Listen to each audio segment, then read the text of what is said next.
Premier Danielle Smith has come under fire after seeking help from the Trump administration, which she now denies. In an interview with a U.S. conservative news outlet, she blasted former Prime Minister Justin Trudeau's handling of tariff threats, while also pitching the idea to U.S. officials to hold off on implementing tariffs until after the federal election, with the hopes of seeing conservative leader Pierre Poilievre elected.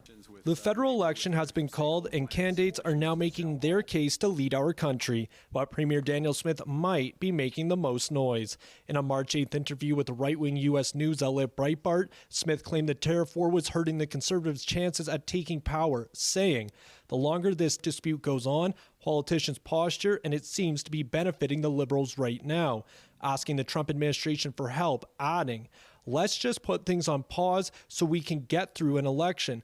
One political scientist calls her plea for help astounding. Hurts Danielle Smith because it looks like she is supporting the United States in the middle of a major trade war against Canada. In a statement to CTV News, the Premier denied asking the U.S. to interfere in Canada's election, calling it false and offensive, saying, "Now that an election has been called, I would reiterate my hope that the United States would refrain from placing tariffs on their closest ally.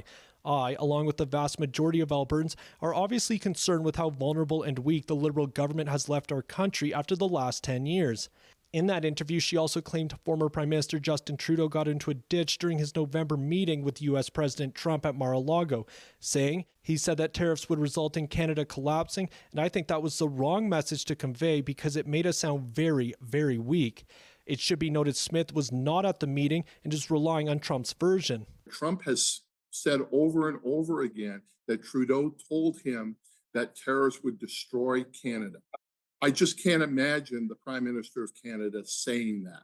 On Sunday, Prime Minister Mark Carney addressed Smith's comments, highlighting her alignment with Conservative leader Pierre Poilievre and Trump. One of the decisions that Canadians will have to make, whether they want a government that is unifying, that's standing up for Canada, and is taking focused action to build a better economy, or they want division and Americanism. Well, my response is that the president has said that he thinks it would be easier to deal with a Liberal, and with good reason. The Liberals have weakened our country. He's been very blunt that he wants a weak Canada that he can target. Bratt believes the temperature could rise on Smith's comments later this week. Let's see what happens when she goes on Ben Shapiro's show this week, right? Another far-right podcast. Does she echo those same things? Tyler Barrow, CTV News, Calgary.